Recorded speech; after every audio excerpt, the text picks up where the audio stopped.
नमस्कार दोस्तों। मैं फिर हाजिर हूँ आपके सामने आपके अपने चैनल कहानी कैफ़े में एक कहानी लेकर जिसका पिछला भाग हमने सुन लिया था और उपन्यास का नाम था निर्मला।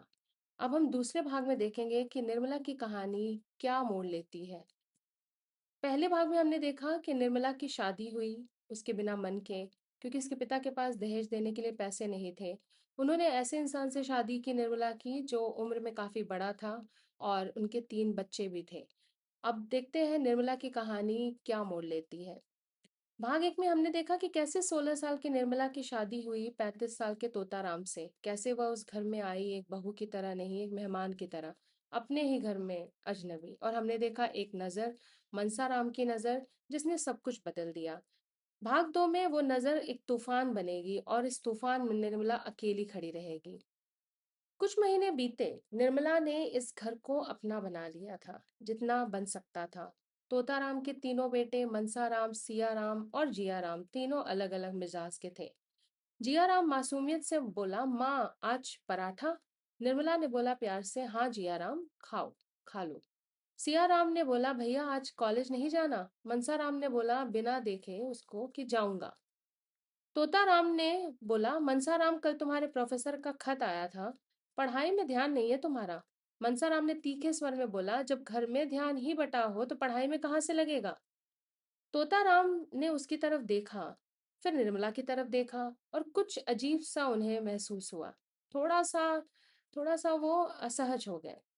यह पल था, बहुत छोटा था, पर इसी छोटे से पल में एक बीज पड़ा था, संदेह का बीज, जो एक दिन पूरे घर को ढक लेगा।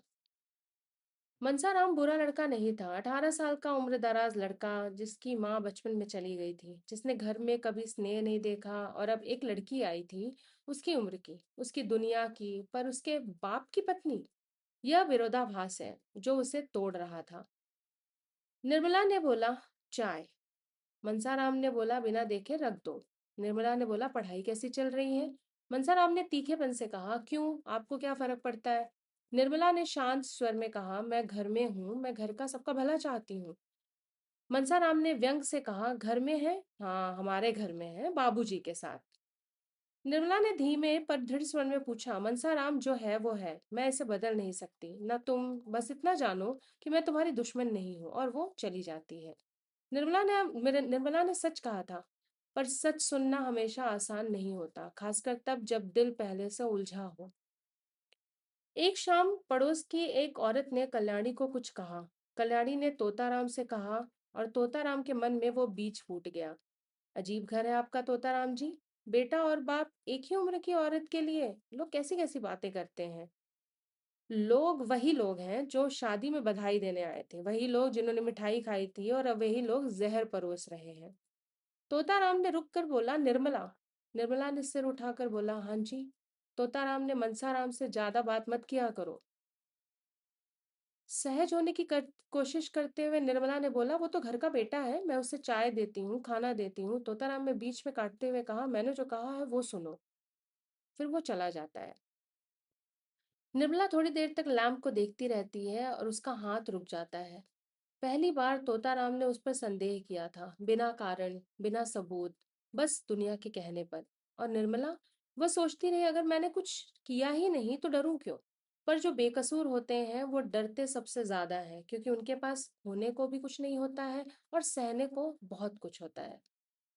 तोताराम ने फैसला किया कि मनसाराम को मैं दूर भेज दूंगा पढ़ाई के नाम पर असल वजह वो नजरें थीं और वो संदेह जो अब घर में रहने लगा था, और तोताराम के दिल में भी। मनसाराम ने धीमे स्वर से बोला, सिर्फ निर्मला को, कि मैंने कुछ नहीं किया। निर्मला ने उतनी ही धीमी आवाज में कहा, मनसाराम मैं जानती हूँ। और फिर वो चला जाता है दरवाजा बंद करके। मनसाराम चला गया, घर शांत हो गया। पर शांति हमेशा अच्छी नहीं होती। कभी कभी शांति वह होती है जो तूफान के बाद नहीं, तूफान से पहले की होती है। निर्मला निर्मला ने चिट्ठी लिखी अपनी माँ को। उसके आंसू पेपर पर गिर रहे थे, और निर्मला ने पत्र लिखते हुए ये अपनी माँ को बताना चाहा कि अम्मा यहाँ सब ठीक है, तोताराम जी का ख्याल भी रखती हूँ, बच्चे भी ठीक हैं। बस कभी कभी लगता है इस बड़े घर में मेरे लिए कोई कोना नहीं है, सबके लिए जगह है, पर मेरे लिए नहीं, तुम्हारी याद बहुत आती है अम्मा, बहुत ज़्यादा। और फिर वो लेटर फोल्ड कर कर उसको देखती है और अपने ही बॉक्स में रख लेती है। उसको भेजती नहीं है अपनी माँ को।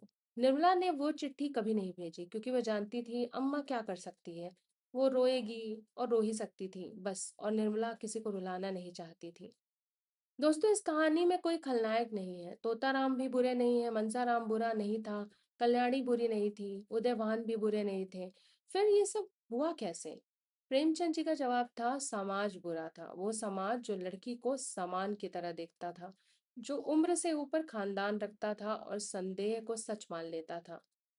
अब भाग 3 में हम देखेंगे कि यह कहानी अपने सबसे दर्दनाक मोड़ पर पहुंचेगी। मनसाराम के साथ क्या होगा दूर जाकर, तोताराम का संदेह निर्मला को कहाँ ले जाएगा, और आखिर में निर्मला के हाथ में क्या बचेगा।